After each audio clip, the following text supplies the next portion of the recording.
Well, welcome everybody back to Boost in Motion, guys. And today I got Mike from Drop Bear Performance, and he's going to talk about some of the products that are already out for the VR30 platform and some Infiniti 3.7 stuff. But also on top of that, he's going to talk about some new products, and he's going to give a lot of information. So I'm probably going to make this video into different series and talk about different products and or whatever the information goes.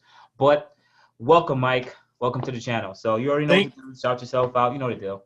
Yeah. Thanks for having me on. Like you said, I'm Mike Mixon. I'm the owner of dropbearLLC. So first of all, we want to thank everyone for being huge supporters of us through 2020. We really had a huge following and a huge boost through that. So it's really powered us to hit 2021 head on. So right now, people can reach us on Facebook at dropbearLLC. We're actually currently working on our website, and we're going to partner that with a campaign with our Instagram page, as well as a YouTube page as well. So that is coming soon. You'll probably be able to get to that by going to dropbearLLCperformance.com or dropbearperformance.com. So we've gotten both of those URLs, and then we're going to basically forward them to the same page. So yeah. Expect that to come soon, and we're here to stay, and we're happy to start bringing more products. All right, guys. So I'm gonna definitely put the links below to his website and or the Facebook links. You got an Instagram yet? Still don't have an Instagram up and running? We do, but we're not pushing anything to it yet. We're going to do a whole campaign of welcoming everybody. Oh, okay. So you want to do it all together, cohesive. Yeah, okay, that makes sense. So I'm gonna put the links below. But anyways, let's jump right into it. You guys are watching this video or the upcoming videos of this because you want to know what are some of the products that are out, because some of you guys don't even know what's out for the platform. So Mike, the floor is yours. You already need to know. Throw it out there. What are some of the products that you have developed for the VR30, Q50, and Q60, and maybe for the 400Z in the future? Yeah. So we'll start at the front of the car and work our way back. So one of the things that we actually came out with at the beginning of our venture into the VR30 program was the closed deck block. So as many are aware, the VR30s are open deck. And what that means is that you do not have supports. You have basically a cooling jacket that goes around all the cylinders, and there's no supports at the top half of those cylinders. Okay. So basically what we do is we mill out the block, and we insert our own custom proprietary design block guard that is then machine faced into a perfect finish for mating your head gasket. So outside of that, we do have other products and other services associated to that. And that goes into a much deeper, that goes into some of our competition bear blocks. So right now, what we're looking at is we have a main girdle reinforcement where we basically put the block into a 5-axis CNC machine. We mill out the lower part of the block, and we actually have already pre-milled main girdles, and those are actually machined specifically for that. So that actually goes in. So once we machine out the block, we can't even take the block out of the machine before we insert these in, and they have to be interference fit, and then we bolt them down and we hold them. They have to sit for a certain amount of time to allow them to, because we have to heat up the block, cool down the part to actually get it to sit in there correctly. So once we put it in the machine, it does not come out until that thing is seated. Once it's seated, then we can remove the block. So it's a pretty expensive process, but it's something that's been successful that we've worked with others on for the VR38 program that we've been a part of and helping design some stuff for. So we're really excited about this. This is something that the guys that are going for the bigger power, this is definitely a mod that you're going to want to do. It'll actually safeguard your bearings, give you more bearing life out of it, especially when you're really starting to crank up the boost on these motors. So for the average day person, because you know majority of people, this is for a specialized 10 or less % of people. Yes. Should they go they're going closed deck. 90% of people, they don't want to go closed deck. They don't care for it. Usually what I would say is if you're under 700 wheel horsepower, because most people don't realize that torque is usually what the rating we go by, because that's usually what breaks parts, not the horsepower. But just to put in terms that everyone's familiar with, around 700 wheel horsepower and below, stay with the open deck. You'll be perfectly fine for the most part, as long as you have proper head studs and you're taking care of it and you're tuning appropriately.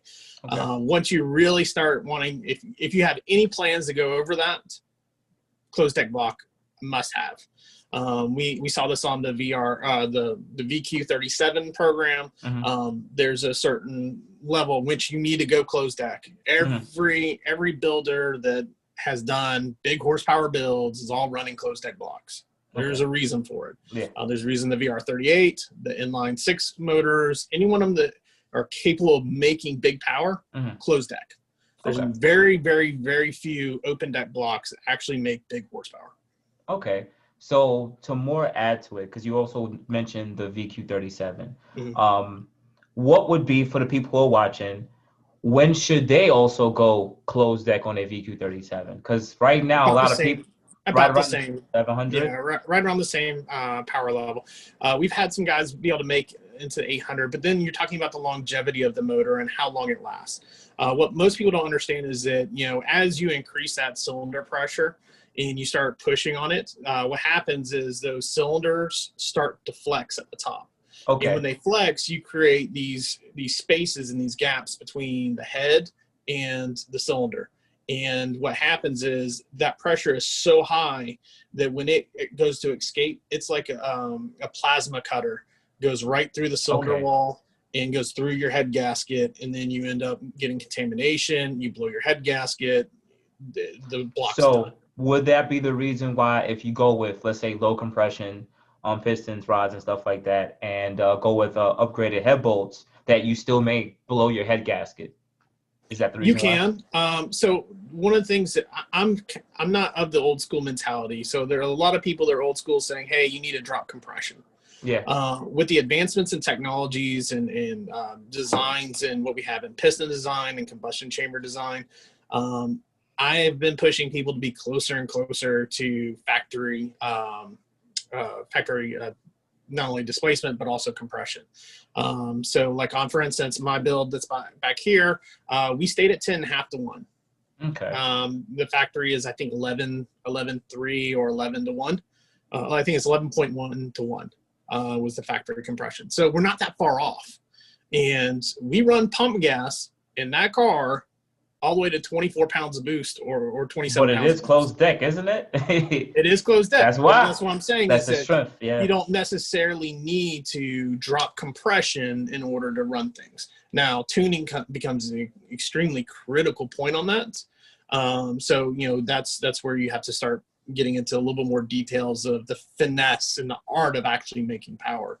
Okay. So, but we can go into that at a later point. My last question to you is, in the process of developing a closed deck block, are there any downfalls in the errors that can happen during the process? Because I swear I might have read that sometimes the block could actually crack itself, I guess, if you don't get all the specs right when you put in the inserts. So one of the things that we do is we check to make sure every block is square. Okay. That's the first thing we do. If it is out of square, we can't use the block. Because, you know, at that point, when you start cutting into the block, you know, we're cutting at a specific tolerance that we have to maintain. And if the block is not square, then the block guard's not going to fit appropriately. You have the potential that the block guard can shift if it's not square. But in 99.9999999% of the cases, the blocks are square. It's very few that we have found that have not been square. As far as from blocks cracking, the only time that we've actually seen blocks crack, and it's not because of closed deck, is in the case of one instance on Chris Forsberg's car, because we were part of that, or I was part of that motor program with his VQs.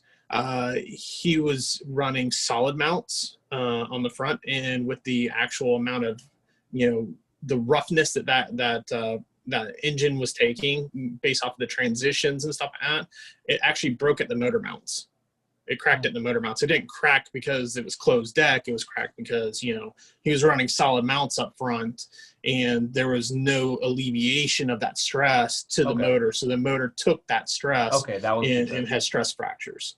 That's the only instance we've actually seen of people outside of getting into a wreck of actually cracking a block. Okay.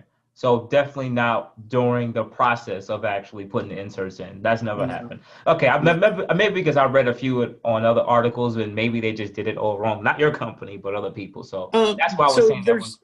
So when you don't machine for an interference fit, so for instance, there's, I believe it was, I cannot remember off the top of my head, but it may be, don't want to say this wrong. I think Super Tech has their own block guard for like the VQs. It's just a generic block guard. And people just take a hammer and hammer that sucker in. The problem with doing that is there's a potential for that block guard to drop.